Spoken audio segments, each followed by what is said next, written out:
வணக்கம். English grammar Tamil டுடோரியலுக்கு உங்களை மீண்டும் வரவேற்கிறேன்.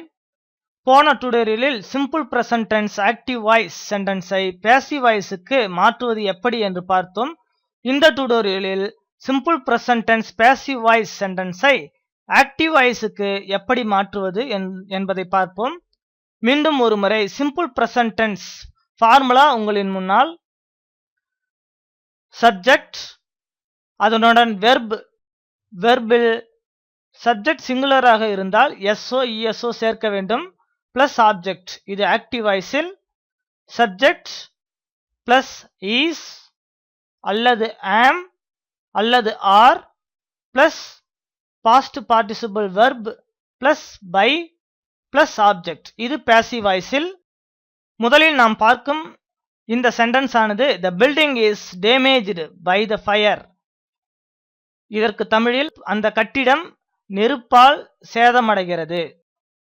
முதலில் நாம் எப்போதும் போல இதில் உள்ள பார்ட்ஸ் ஆஃப் ஸ்பீச் என்ன என்பதை பார்ப்போம். த பில்டிங் என்பது சப்ஜெக்ட், இஸ் டேமேஜ்டு என்பது வெர்ப், த ஃபயர் என்பது ஆப்ஜெக்ட்.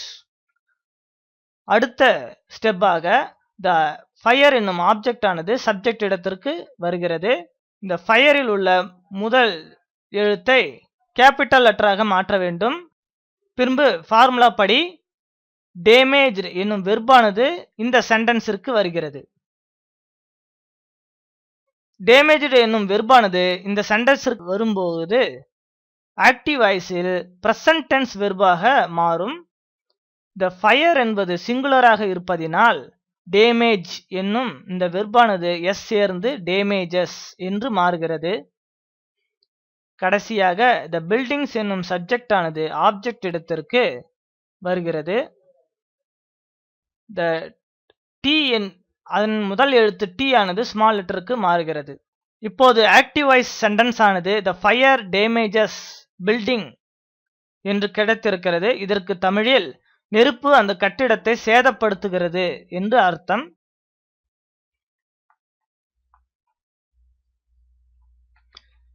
அடுத்த சென்டென்ஸாக a kite is made by the boy என்னும் இந்த சென்டென்ஸை பார்க்கிறோம்.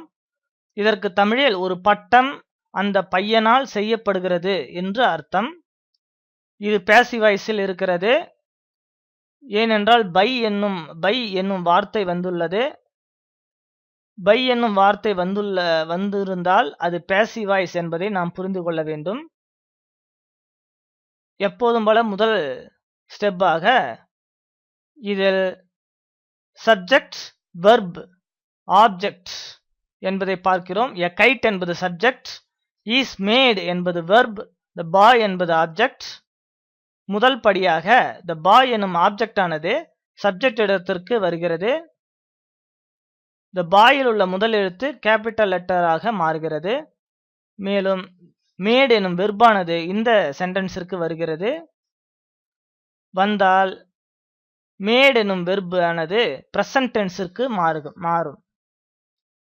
மேட் எனும் வெர்பானது மேக் என்று மாறுகிறது. த பாய் என்பது சிங்குலராக இருப்பதனால் அதனுடன் எஸ் சேர்ந்து மேக்ஸ் என்றாகிறது. பின்பு சப்ஜெக்ட் ஆன எ கைட் என்பது ஆப்ஜெக்ட் இடத்திற்கு வருகிறது. எ கைட் என்னும் வார்த்தையில் உள்ள முதல் எழுத்தை ஸ்மால் லெட்டராக மாற்ற வேண்டும். இப்பொழுது த பாய் மேக்ஸ் எ கைட் என்னும் ஆக்டிவ் வாய்ஸ் சென்டென்ஸ் ஆனது நமக்கு கிடைத்திருக்கிறது. இதற்கு தமிழில் அந்த பையன் ஒரு பட்டம் செய்கிறான் என்று அர்த்தம். வணக்கம். மீண்டும் அடுத்த டுடோரியலில் சந்திக்கலாம். சப்ஸ்கிரைப் செய்ய மறக்காதீங்க. சப்ஸ்கிரைப் செய்தால் எங்கள் வீடியோ உங்களை தேடி வரும். தேங்க்யூ.